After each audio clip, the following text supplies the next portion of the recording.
मेरी शादी के कुछ ही महीने बाद मेरे पति की मौत हो गई थी। मैं बहुत सुंदर थी, लेकिन मेरा सुहाग उजड़ जाने के बाद से मेरी सुंदरता ही गायब हो गई थी। तभी मेरी शादी दोबारा से मेरी सास अपने छोटे बेटे से करा दिया, जो कि अभी 18 साल का था।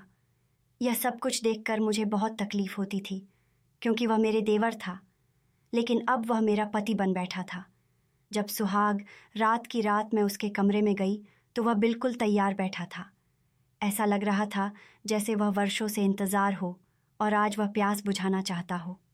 उस वक्त मैं बिल्कुल हैरान थी, क्योंकि मैं तो उसे देवर समझ रही थी, लेकिन वह इस कदर वह सब करने के लिए तड़प रहा था, जिसे देखकर मैं बिल्कुल घबरा रही थी। लेकिन उसने तो मेरी हालत ही ख़राब कर दी। उसका तो बहुत बड़ा। जैसे ही उसने मेरे अंदर, मेरा नाम अमृता है, मैं बहुत ज़्यादा खूबसूरत थी, मेरी ज़िंदगी में सब कुछ ठीक था। मुझे ऐसा लगता था जैसे ज़िंदगी में कभी कुछ बुरा नहीं होगा, क्योंकि मैंने कभी किसी का कुछ बुरा नहीं किया था। लेकिन वही होता है जो किस्मत में लिखा होता है। जब मैं छोटी थी तभी मेरी माँ का देहांत हो गया। माँ के मरने के बाद मेरे पापा घर में ज़्यादा ध्यान नहीं देते थे और उन्होंने कुछ ही महीनों के बाद दूसरी शादी कर ली। जब मैं 20 साल की हो गई तो मैंने घर के लिए कमाई करना शुरू कर दिया। मैं थोड़ा बहुत पढ़ी लिखी थी, इसलिए मैं बच्चों को पढ़ाना शुरू कर दिया था।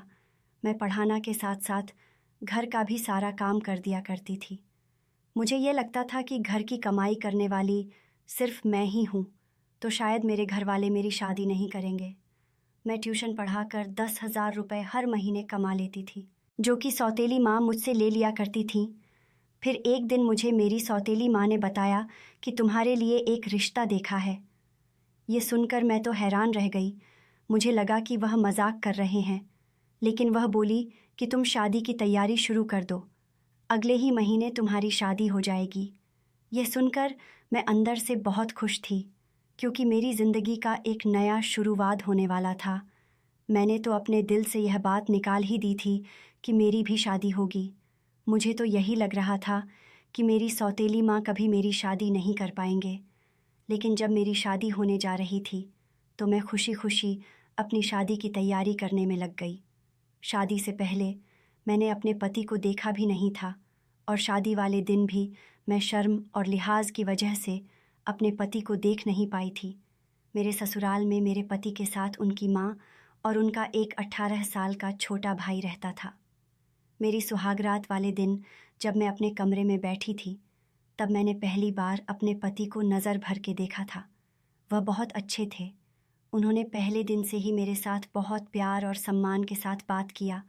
उन्होंने बताया कि उनका छोटा भाई उनके जान से बढ़कर है, क्योंकि जब वह 3 साल का था तभी उनके पापा का मौत हो गया था।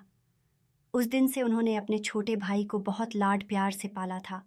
पापा के जाने के बाद मेरे पति ने ही अपने छोटे भाई के लिए पिता की जगह ले ली और बचपन से ही उसे अपने साथ सुलाया करता था। मेरे पति अनिल ने कहा कि उनके भाई का नाम अजीत है। वह बोले कि तुम हमेशा उसका ख्याल रखना।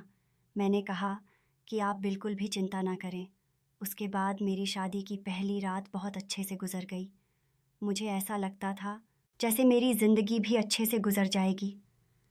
सुबह कमरे में मेरी सास आई और उन्होंने मेरी पहली रात को लेकर मुझसे कुछ अजीब से सवाल किए, जिसे सुनकर मैं शर्म से पानी पानी हुई जा रही थी। मैं सोचने लगी कि औरतें इस तरह की हरकतें क्यों करती हैं। उसके बाद मैं अपने देवर के पास थोड़ी देर के लिए बैठ गई। थोड़ी ही देर बाद मेरी सास कमरे में आई और बोली कि अच्छे से तैयार हो जाओ, क्योंकि मुंह दिखाई की रस्म शुरू हो जाएगी। हमारे बहुत सारे रिश्तेदार तुम्हें देखने आएंगे, इसलिए बहुत अच्छे से तैयार होना। वह लोग जो भी पैसे तुम्हें देंगे बाद में वह मुझे दे देना।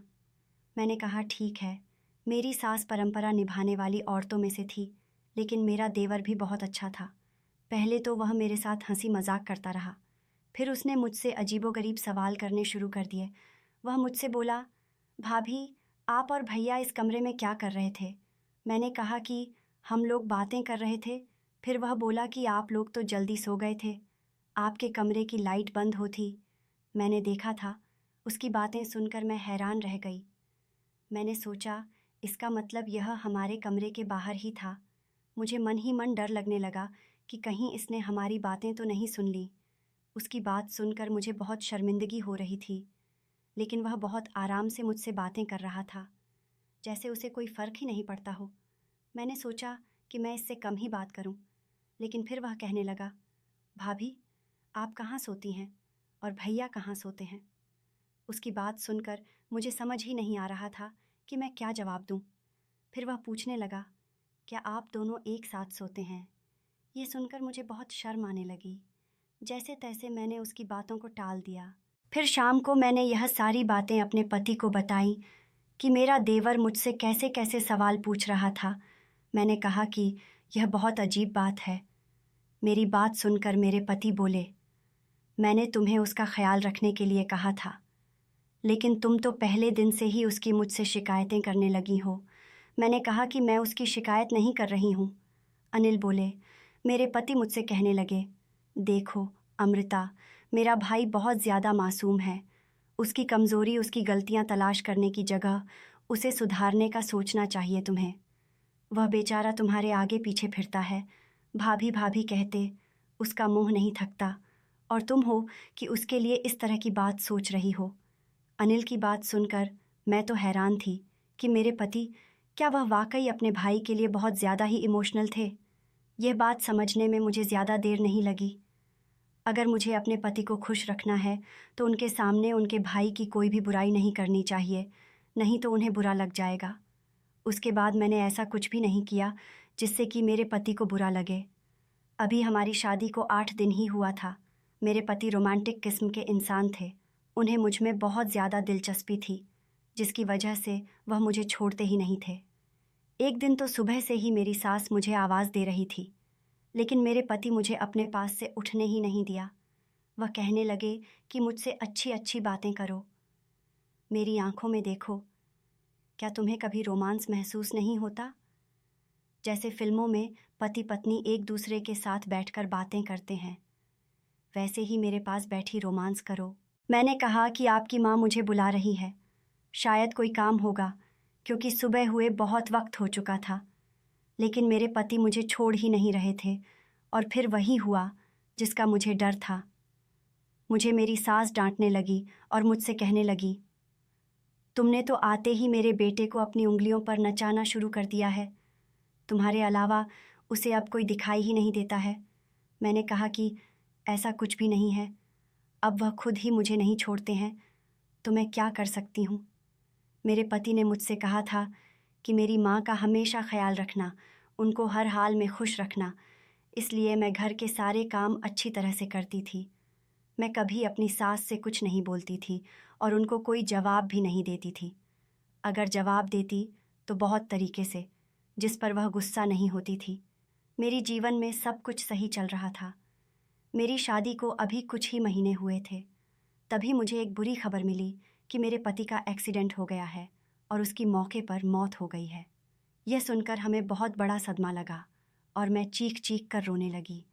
हम लोग बहुत ज़्यादा परेशान हो गए थे और सोचने लगे कि यह बात झूठी भी हो सकती है। लेकिन जब अनिल की लाश देखा तो मेरे होश ही उड़ गए। मेरी सास और देवर हम सब बुरी तरह से रो रहे थे, लेकिन अब मेरा पति दुनिया से जा चुका था। यह दुख मेरे लिए किसी कयामत से कम नहीं थी। मेरी हालत रो रो कर बहुत ख़राब थी। मेरी सास मुझसे कहने लगी कि तूने मेरे बेटे को खा गई, तेरे कदम ही मनहूस है, तेरी वजह से इस घर की शांति चली गई, सब कुछ बर्बाद हो गया, सब कुछ ख़त्म हो गया। ये सब तुम्हारी वजह से हुआ है, क्योंकि तू ही मनहूस है। इस तरह सास के ताने सुनकर लगभग 4 महीने ही गुजरे थे, लेकिन उसके बाद यह वक्त भी ख़त्म हो गया। तो मैंने सोचा, मेरे लिए अब यहाँ रखा क्या है। मैं अपनों मायके चली जाऊंगी। वैसे भी अब मेरी ज़िंदगी में खुश रहने के लिए रह ही क्या गया है। मेरे अपनों में सिर्फ पापा ही थे, बाकी तो मेरी माँ भी सौतेली ही थी। जब मेरी सौतेली माँ और मेरे पापा मुझे वापस लेने के लिए आए तो मैं उदास होकर एक ऐसी बात की जिससे सब हैरान रह गए। मेरी सास का कहना था कि मैं इसे वापस नहीं भेज सकती, यह मेरे बेटे की विधवा पत्नी है। तब मेरे पापा ने कहा कि आपका बेटा तो अब इस दुनिया में नहीं रहा, तो इसका यहाँ पर क्या काम। लेकिन मेरी सास का कहना था इसकी वजह से तो मेरा बेटा मर गया है। अब मेरे घर में कोई कमाने वाला भी नहीं है। अब मेरा एक ही बेटा बचा है जो अभी बेटे कमाता नहीं है, तो फिर यह मेरे बेटे की जगह कमाई करेगी और हमारा घर का खर्च चलाएगी। मेरे पापा और मम्मी ने कहा कि आप बहुत गलत कर रहे हैं, मेरी बेटी के साथ ऐसा मत करिए, लेकिन मेरे सास ने ठान लिया था। फिर मेरे पापा और सास के बीच काफ़ी बहस हुई। कभी बात इस तरफ जाती तो कभी उस तरफ। फिर मुझसे पूछा गया तो जाहिर सी बात है, मैं अपने घर वापस जाना चाहती थी। मेरा भी इस घर में दम घुटता था, पर मेरे सास ने कहा यह यहाँ से नहीं जाएगी। मेरी सास ने अपने कुछ रिश्तेदारों को भी बुला लिया जो बुरी तरह से लड़ाई करने के लिए तैयार बैठे थे। फिर नतीजा यह निकला कि मेरी शादी दोबारा कर दी जाए तो फिर मैं घर में रह सकती हूँ। लेकिन इस घर में एक ही मर्द था और वह मेरा 18 साल का देवर था। उसके साथ मेरी शादी करने की बातें होने लगीं। सबने कहा कि वह अभी बहुत छोटा है, तो क्या यह लड़की के साथ रह पाएगा? फिर कुछ लोगों ने कहा कि छोटा है तो क्या हुआ, ये लड़की कौन सा ज़्यादा बड़ी है, इस तरह घर की बहू घर में रह जाएगी, उसी घर में फिर से बहू बन जाएगी। मैं यह सब कुछ नहीं चाहती थी, लेकिन मेरी सास ने मेरे पापा को इस शादी के लिए तैयार कर लिया। मेरी सौतेली माँ ने भी कहा कि अच्छी बात है, अगर हम इसको अपने घर ले जाएंगे तो उससे हमारा क्या फ़ायदा है, क्योंकि दोबारा इसकी शादी करने के लिए कौन रिश्ते की तलाश करेगा। एक विधवा के लिए रिश्ता कैसे मिलेगा? आजकल तो कुंवारी लड़कियों को भी रिश्ता नहीं मिलता है, इसलिए इसको यहीं रहने देते हैं। समाज वाले भी बातें करेंगे। एक विधवा अगर फिर से सुहागन बन रही है तो इस रिश्ते को ठुकराकर हम इसे अपने साथ हमारे घर क्यों ले जाएंगे? वहाँ भी तो यह विधवा ही कहलाएंगी। मेरी सौतेली माँ ने अजीबोगरीब बातें करके मेरे पापा को मना लिया और वह मुझे वहीं पर छोड़कर चले गए। कुछ दिनों के बाद मेरी शादी मेरे छोटे देवर के साथ करवा दी गई, जिसको मेरा पति अपना बेटा कहता था। इतना तो मैं अपने पति की मौत पर भी ना रोई थी जितना इस बात पर रोई थी, लेकिन किसी ने मेरी बात को नहीं सुना और मेरी सास ने ज़बरदस्ती मेरी शादी मेरे देवर से करवा दी। शादी के बाद मैंने ठान लिया कि मुझे अपने देवर के साथ कमरे में नहीं जाऊंगी, लेकिन मेरी सास मेरे पीछे पड़ी थी। उसने कहा कि आज तुम्हारी सुहागरात की रात है, अगर तू कमरे में नहीं गई तो फिर से कुछ अवशगुण हो जाएगा, और क्या तू मेरे दूसरे बेटे को भी मारना चाहती है? लेकिन फिर भी मैं उस कमरे में नहीं गई। अगले दिन मेरी सास ने मुझसे कहा कि तुम्हें नौकरी करनी होगी। उसने मोहल्ले के ढेर सारे बच्चे को इकट्ठे कर ली है। अब मैं रोज़ 25 से 40 बच्चों को ट्यूशन पढ़ाती थी। इन सब से मेरा दिमाग बहुत ज़्यादा ख़राब हो जाता था। मैं बहुत ज़्यादा थक जाती थी, क्योंकि पढ़ाने के साथ साथ मुझे घर का सारा काम भी करना पड़ता था। 2-3 दिन इसी तरह गुजर गया। मैं अपने देवर के कमरे में जाने से घबराती थी। मुझे लगता था कि वह छोटा है, मेरा उसके साथ रिश्ता ज़बरदस्ती करवा दिया है। फिर मैंने सोचा कि उसके कमरे में जाकर करना ही क्या है, क्योंकि वह छोटा है, इन सब के बारे में उसको कोई जानकारी नहीं होगी। मेरे सास मेरे पीछे पड़ी थी। कुछ दिन तो इस तरह बीत गए, लेकिन एक दिन मैं यह देखकर हैरान रह गई। मेरा देवर खुद यह कह रहा था कि मेरी पत्नी को मेरे कमरे में भेजो, लेकिन मुझे पता था कि वह छोटा है, उसे इन सारी बातों का पता नहीं होगा, इसलिए वह कह रहा होगा। उसके लिए यह सब नया है, इसलिए वह खुश हो रहा है। एक तो उसकी शादी हो गई, वह भी इतनी जल्दी। लेकिन फिर मैं सोचने लगी कि उसके दिमाग में ऐसी बातें तो मेरी पहली शादी के पहले दिन से ही थी। मैं समझ गई कि उसे इस तरह की चीज़ों का शौक़ है, लेकिन उसे यह नहीं पता था कि पत्नी क्या होती है। मेरी ज़िंदगी बर्बाद हो गई थी। मेरी ज़िंदगी में अब कुछ भी नहीं था। मैंने एक दिन सोच लिया कि मैं इस घर से भाग जाऊंगी। ये कोई इतना ज़्यादा मुश्किल नहीं था, लेकिन मेरे देवर को पता चल गया। उसने कहा कि तुम फिक्र ना करो, मैं आपकी मदद करूँगा, जो भी आप कहेंगे मैं करूँगा, आपको कोई दिक्कत नहीं होगी, मैं आपका ख्याल रखूँगा। वह बातें तो इस तरह कह रहा था जैसे कि मैं सुनना चाहती थी। मैं बुरी तरह रोने लगी।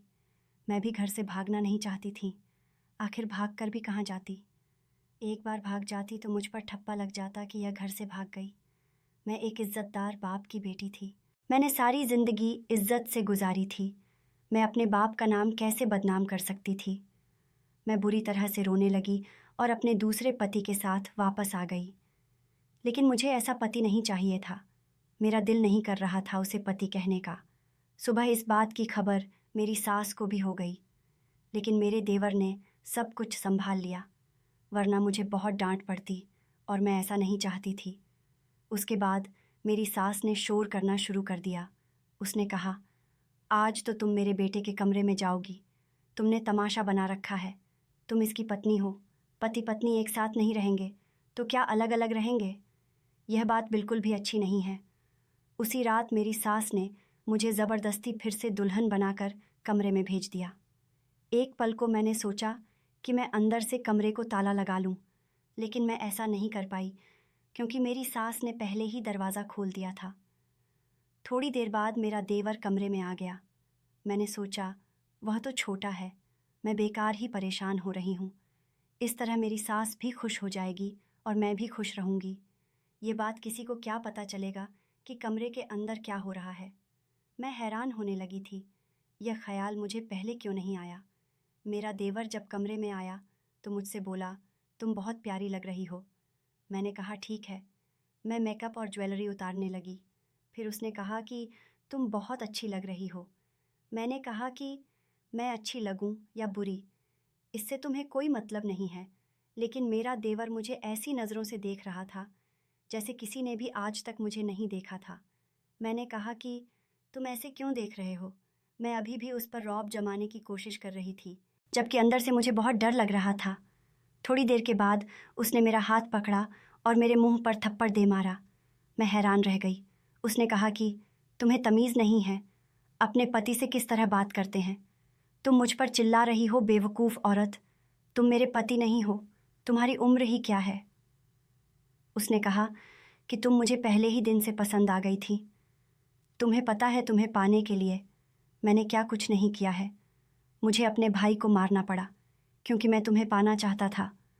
यह सुनकर मेरी रूह कांप गई। इसका मतलब मेरे पति को मारा गया था। मैंने भाई की गाड़ी के ब्रेक फेल कर दिए थे, जिसकी वजह से उनका एक्सीडेंट हो गया। सब ने यही समझा कि उनके साथ हादसा हुआ है। यह सुनकर मेरे पैरों तले ज़मीन खिसक गई। जिसे मैं छोटा समझ रही थी, उसने सोच समझकर प्लानिंग करके मेरे पति को मार डाला था और वह खुद मेरा पति बना खड़ा था। जिसने अपने भाई को मार डाला था, इसका बड़ा भाई इससे एक बाप की तरह प्यार करता था। मुझे कुछ समझ नहीं आ रहा था। मैं वहाँ से भाग जाना चाहती थी, चीखना चिल्लाना चाहती थी, लेकिन इससे पहले कि मैं कुछ और करती, उसने मेरा हाथ पकड़कर मुझे अपनी तरफ खींच लिया और बेड पर गिरा दिया। वह मेरे साथ अपनी इच्छा पूरी करने की कोशिश करने लगा, लेकिन अब तो मुझे उसकी शक्ल से भी नफ़रत हो गई थी। मैंने उसे ज़ोरदार धक्का दिया और कमरे से बाहर निकल आई और चीखने चिल्लाने लगी। मैंने सारी हकीकत चिल्ला चिल्ला कर सबको बता दिया, लेकिन किसी ने मेरी बातों पर यकीन नहीं किया। मेरे देवर ने भी सबके सामने मुझे झूठा बना दिया। वह कहने लगा कि मैं उसे अपना पति नहीं मानती हूँ, इसीलिए मैं उस पर ऐसा इल्ज़ाम लगा रही हूँ। मेरे पास अब कोई और रास्ता नहीं बचा था, इसलिए मैंने खुदकुशी करने की कोशिश की, लेकिन इन लोगों ने भी खुदकुशी नहीं करने दी। लेकिन मैंने सोच लिया था कि मैं अपने पति के हत्यारे को हर हाल में सज़ा दिलाकर ही रहूँगी। कुछ ही दिनों बाद मुझे पता चला कि मैं पेट से हूँ। अब मैं अपने बच्चे के लिए जीना चाहती थी। मैंने चुपचाप अपने देवर के खिलाफ सबूत इकट्ठे करने शुरू कर दिए, और जब कुछ सबूत मैंने इकट्ठे कर लिए तो उन सबको ले जाकर मैंने पुलिस के हवाले कर दिया। पुलिस मेरे देवर को गिरफ्तार करके ले गई और कुछ महीनों बाद मेरे देवर का जुर्म साबित हो गया। उसे जेल हो गई थी। यह सदमा मेरी सास बर्दाश्त नहीं कर पाई और उनका मौत हो गया। अब मैं अपने बेटे के साथ रहती हूँ और बच्चों को ट्यूशन पढ़ाकर अपनी ज़िंदगी का गुजारा कर रही हूँ। मैंने अपनी ज़िंदगी की ऐसी कल्पना कभी भी नहीं कि मैं अपने पहले पति को आज भी बहुत याद करती हूँ। काश कि आज वह जिंदा होते। कहते हैं कि अपने कर्मों का भुगतान यहीं करना पड़ता है। मेरा देवर, जिसने मेरा सुहाग उजाड़ दिया, वह कैसे बच सकता था? उसे तो सज़ा मिलनी ही थी, इसलिए आज वह अपने कर्मों की सज़ा भुगत रहा है। दोस्तों, उम्मीद करती हूँ आपको हमारी कहानी पसंद आई होगी। कहानी पसंद आई है तो वीडियो को लाइक करें, चैनल पर नए हैं तो चैनल को सब्सक्राइब करें, और हाँ, नोटिफिकेशन बेल को ज़रूर दबाएं ताकि अगली अपडेट सबसे पहले आपको मिले।